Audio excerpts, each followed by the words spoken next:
معزز سامعین، میں نے پچھلے جمعے میں بھی عرض کیا تھا کہ رب ذوالجلال نے آقائے نامدار حضرت محمد مصطفیٰ صلی اللہ علیہ وسلم کو آپ کی ذات کو باعث تکوین عالم بنایا۔ آپ کی ذات اللہ کے نزدیک اس قدر محبوب، اس قدر افضل ترین کہ آپ سے زیادہ نہ کسی کو افضل بنایا نہ اعلیٰ بنایا۔ ہر نبی آپ کا گویا کہ امتی قرار پایا۔ گرچہ آدم علیہ السلام تمام انسانوں کے باپ ہیں، لیکن اسی حضرت آدم علیہ السلام کے توسط سے سرور کونین بھی دھرتی میں مبعوث ہوتے ہیں، کہ رب ذوالجلال نے جو وعدہ لیا تھا عالم ارواح میں تمام انبیاء و مرسلین کی ارواحوں سے کہ وہ میرا خاص رسول اگر تمہارے درمیان آ جائے تو تم اس کی تابعداری کرو گے یا اپنے طریقے اور اپنی شریعت سے چلتے رہو گے۔ سارے نبیوں نے یہ کہا تھا کہ ہم عہد پیمان کرتے ہیں، قرار کرتے ہیں کہ ہم اسی کی اتباع کریں گے۔ تو اللہ تبارک رب العزت نے شب معراج کی رات میں میرے آقا سید عالم کو جب مکہ المکرمہ سے بیت المقدس کی سرزمین مسجد اقصی تک پہنچایا اور پھر وہاں تمام انبیاء و مرسلین کی ارواحیں جمع تھیں، رب ذوالجلال نے تمام انبیاء و مرسلین کو مقتدی بنایا اور نبی آخر الزمان حضرت محمد مصطفیٰ امام بنائے گئے۔ اسی لیے آپ نے ایک جگہ فرمایا انا نبی الانبیاء، کہ میں سارے نبیوں کا نبی ہوں۔ یہ اللہ نے کر دکھایا، واقعات بھرے پڑے ہیں۔ ہم اور آپ اس طور پر سمجھیں کہ ہمارے نبی اتنے اعلیٰ، اتنے افضل، اتنے بڑے نبی ہیں کہ اللہ تعالیٰ نے اگر دوسرے انبیاء کو تھوڑا بہت علم دیا ہے، ہمارے نبی سید عالم کو ما کان وما یکون کا علم عطا فرمایا۔ حضور فرماتے ہیں اوتیت علم الاولین والآخرین، جتنے اولین نبی انبیاء مرسلین آئے ان کا بھی علم اللہ نے مجھے دیا، اور جتنے آخرین حضرت عیسیٰ تک آئے ان کا بھی علم اللہ نے مجھے دیا۔ اور اس قدر اللہ کو محبوب کہ اللہ نے ہر چیز کو کائنات سے کن کہہ کے پیدا کر دیا۔ جب رسول کریم سید عالم کا معاملہ آیا تو اپنی چاہت، اپنی محبت سے رسول اللہ صلی اللہ علیہ وسلم کی اسی بات کو حضرت مولانا قاسم نانوتوی ان اشعار کے اندر جو میں نے خطبہ مسرونہ کے بعد جو 3 شعر پڑھے ہیں، آواز گھر سے بیٹھی رہتی ہے کئی روز سے تقریباً، معافی ضمیر کو ادا کرنا بہت دشوار کن ہوتا ہے، تاہم میرے آقا کی باتیں آپ تک پہنچا دی جائیں کہ آپ کا بچپنا ہے۔ روایت میں آتا ہے کہ 12 سال کی عمر کے تھے رسول اللہ صلی اللہ علیہ وسلم، ابو طالب جو آپ کے چچا ہیں لے کر کے ملک شام تشریف لے گئے تجارت کے لیے۔ بغرض تجارت ابو طالب جا رہے ہیں، ساتھ میں بھتیجے کو لیے چلے گئے۔ روایت میں آتا ہے کہ ملک شام پہنچنے سے قبل ایک علاقے کے اندر جب آپ تشریف لے جا رہے ہیں، قافلہ چل رہا ہے پورے عرب کا، تاجروں کا، تجار کا، روایت میں آتا ہے کہ ایک بحیرہ نامی شخص جو راہب تھا، راہب کہتے ہیں نصرانی عالم، کلیسا کی بنیاد رہبانیت تھی، سماتی کہاں اس فقیری میں میری، یہ اعجاز ہے ایک صحرا نشین کا، بشیری ہے آئینہ دار نظیری۔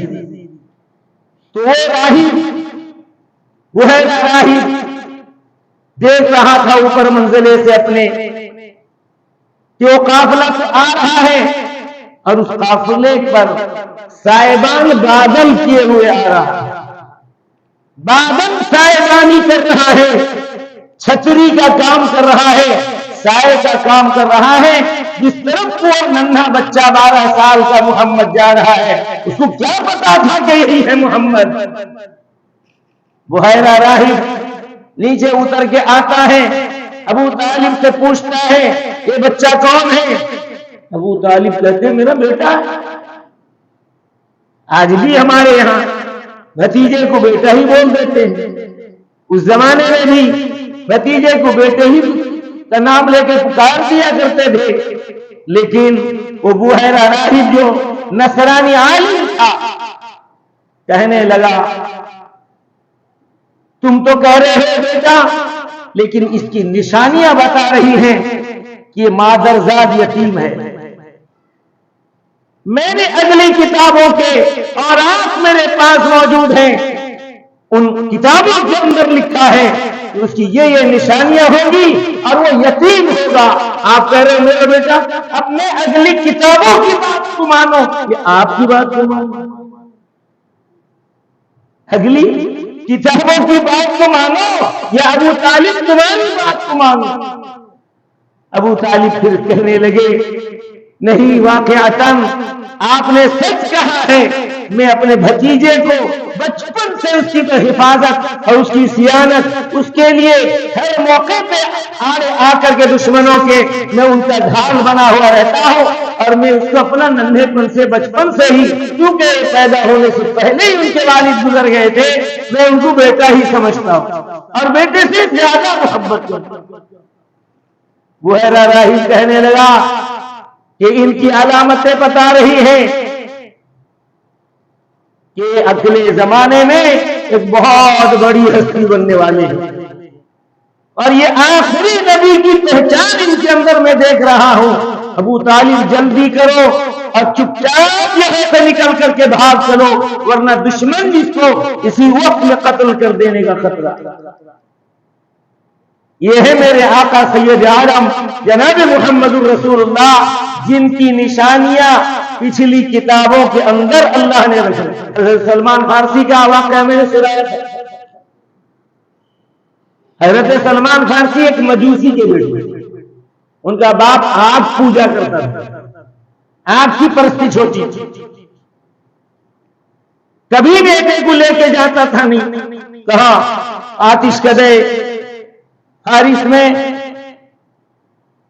اس لیے کہ بیٹا ابھی سے کیا جائے، اور ہو سکتا ہے راستے میں کوئی اچکا اچک لے، کوئی اور مذہب کی طرف لے جائے، پھر میرا خاندان برباد ہو جائے گا، میں جس دین پر ہوں اس سے نکل جانا پڑے گا۔ لیکن اللہ کو منظور یہی تھا کہ حضرت سلمان فارسی ایک دن باپ کی بیماری کی وجہ سے اپنے معبد میں آتش کدے روم میں پہنچ گئے باپ کی جگہ، لیکن واپس ہونے میں ایک راہب ملا، یہی نصرانی عالم کو راہب کہتے ہیں۔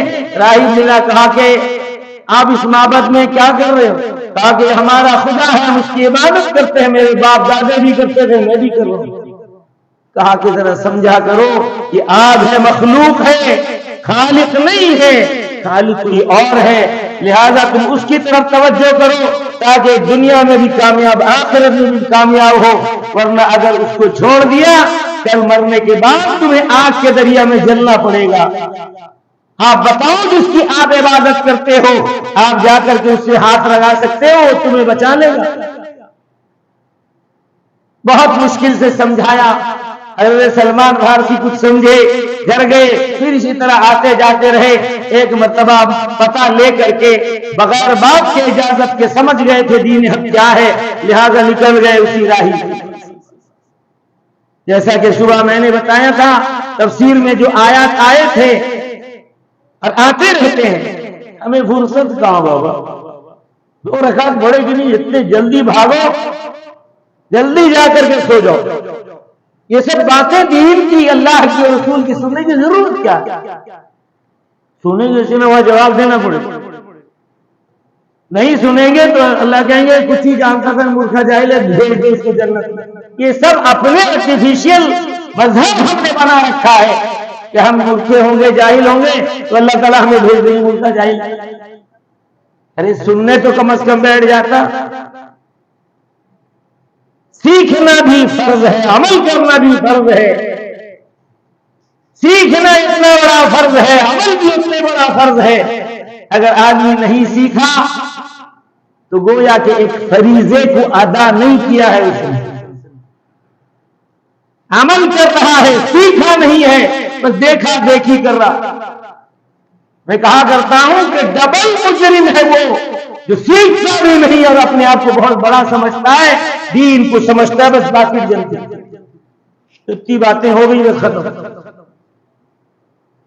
اللہ کا دین اس قدر وسیع، اس سے بڑا سمندر علم کا کہیں مل نہیں سکتا.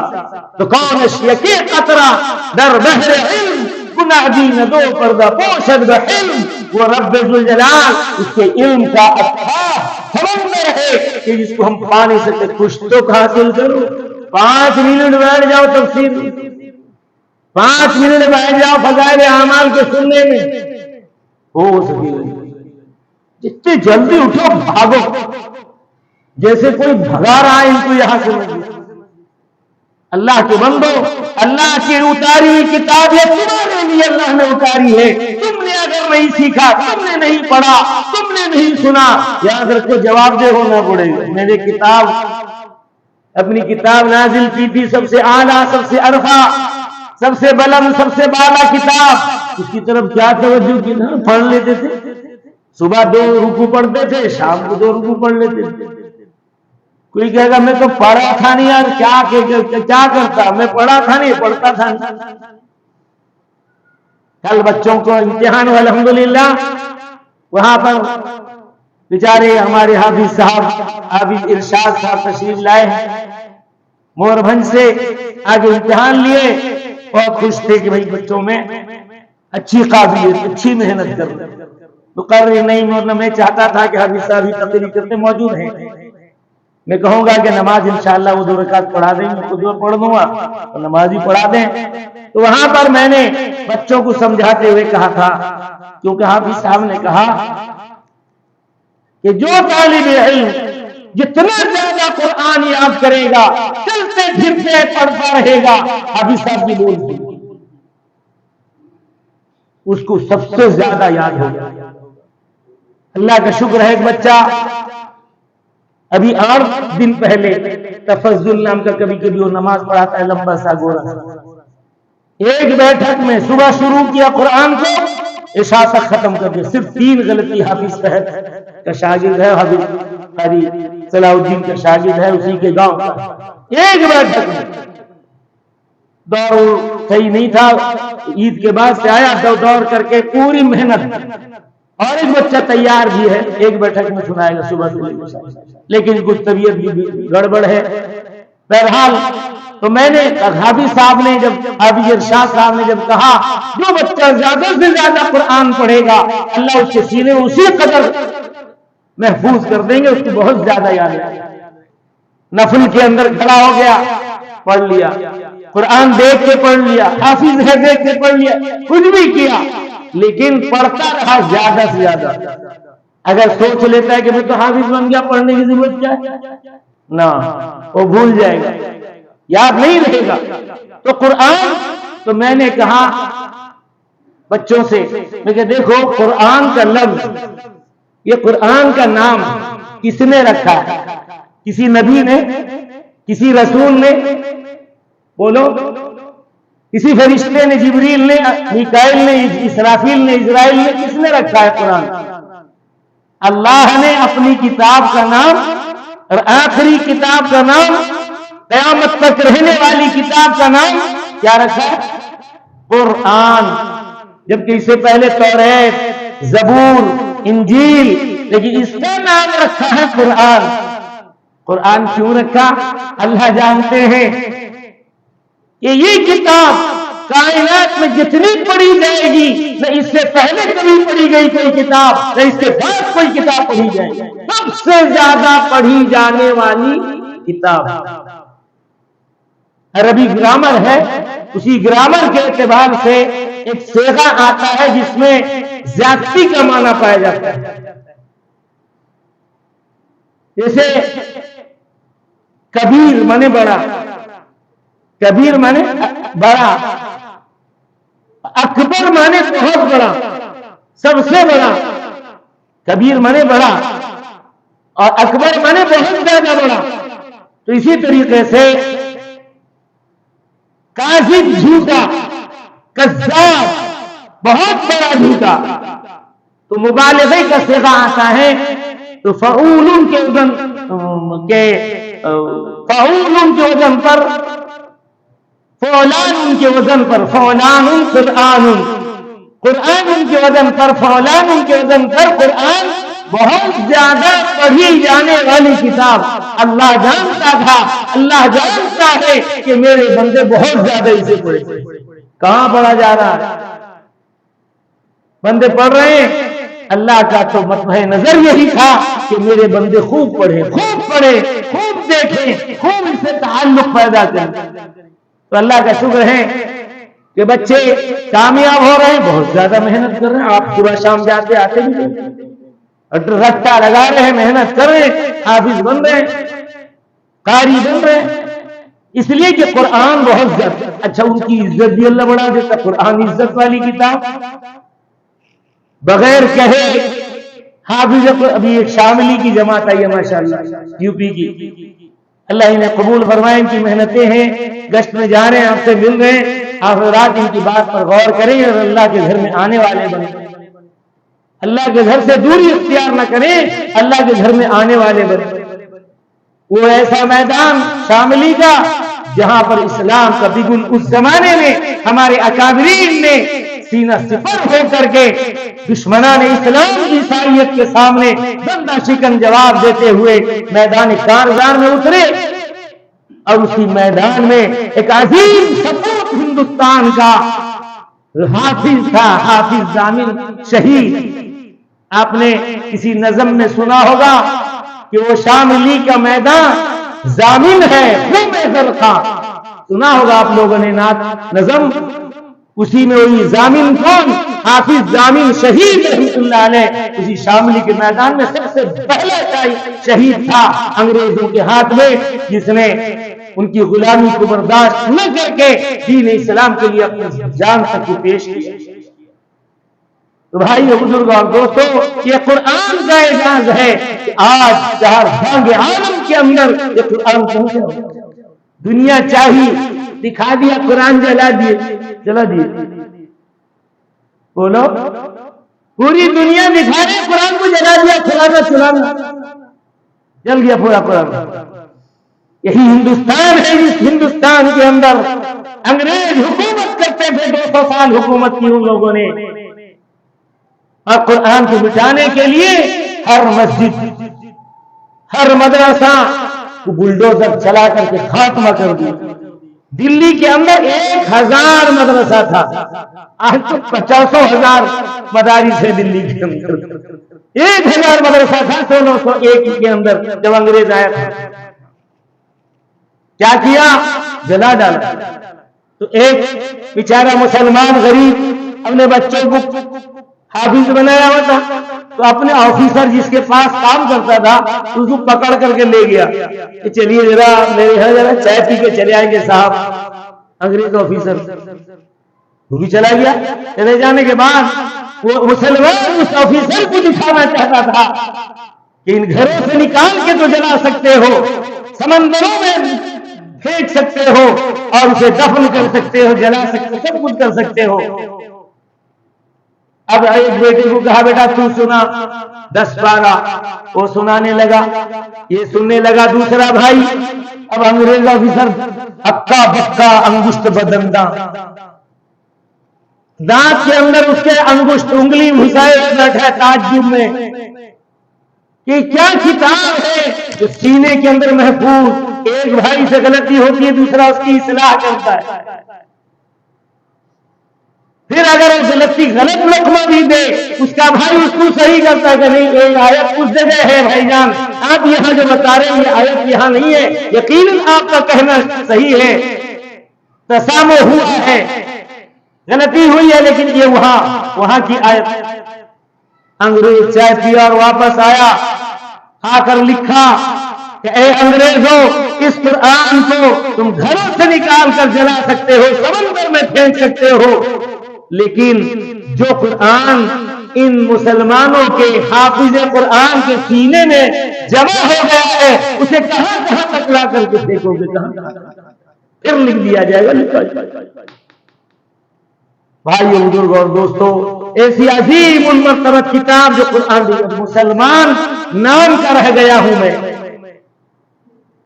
یہ نام کا مسلمان چلے گا نہیں اللہ کے نزدیک، کام کا مسلمان اللہ کو چاہیے۔ اعمال نیک جمع کرنے کے لیے نہیں، دنیا کی دولت جمع کرنے کے پیچھے پڑ گیا، اللہ کو چھوڑ دیا، نماز کے لیے نہیں، بازار کے لیے کوئی اپنے وقت نکال رہا ہے۔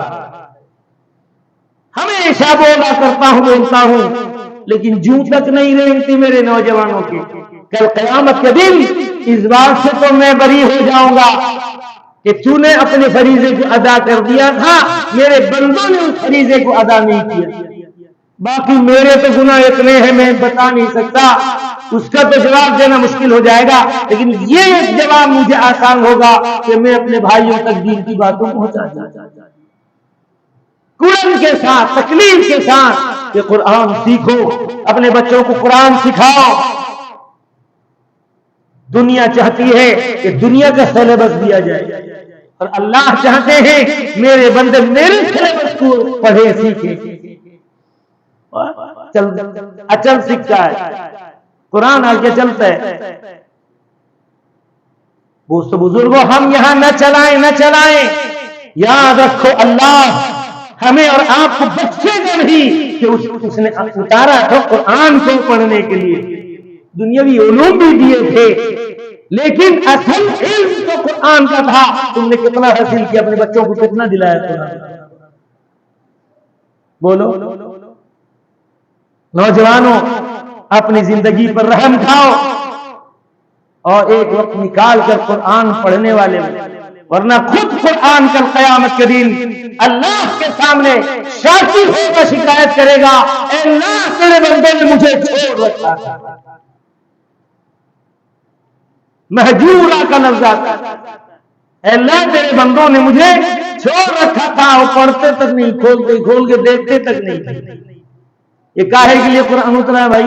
پر جمعے کے دن وہ بھی کاہے مول صاحب اتنا دیر کرتے ہوں، 2 منٹ لیٹ کر دیے گی، جلدی پڑھا دیتے بھلا، پسینے میں کون بیٹھا رہے گا؟ لیکن دنیا کے کام کاج میں گھنٹوں پسینے بہائے گا، 5 منٹ مسجد میں آ کر اللہ کے سامنے کھڑے ہوئے، ایسا ہو گیا، ہائے مسلمان، ہائے ہم علم اللہ والے، ہائے ہم کلمے والے، ہائے ہم محمد والے، کیا ہے یہ؟ دوست کے لیے گھنٹوں گرمی کی شدت برداشت کرنے کے لیے تیار۔ بھائیو، اپنے لاڈلے نبی کی بات پر یقین رکھو، اور جو یقین رکھے گا وہ کامیاب ہوگا، یقین رکھے گا عمل کرے گا، اور اگر یقین نہیں رکھے گا عمل نہیں کرے گا، ناکامی اس کا مقدر بن سکتی ہے۔ اللہ میری بھی اور ہم سب کی اللہ پوری حفاظت فرمائے۔ اسی طریقے سے دعا کریں، فلسطین کے مسلمان اس وقت بہت خطرناک دور سے گزر رہے ہیں، اللہ ان کی بال حفاظت فرمائے، اور جتنے مہلوکین ہیں ہلاک ہو چکے ہیں، اللہ ان کی مغفرت فرمائے اور ان کے پسماندگان کو صبر جمیل عطا فرمائے۔ اسی طرح جہاں جہاں مظالم ڈھائے جا رہے ہیں، اللہ ان ظالموں کو اپنے کیفر کردار تک پہنچائے۔ انہی چند کلمات کے ساتھ میں اپنی بات کو ختم کرتا ہوں۔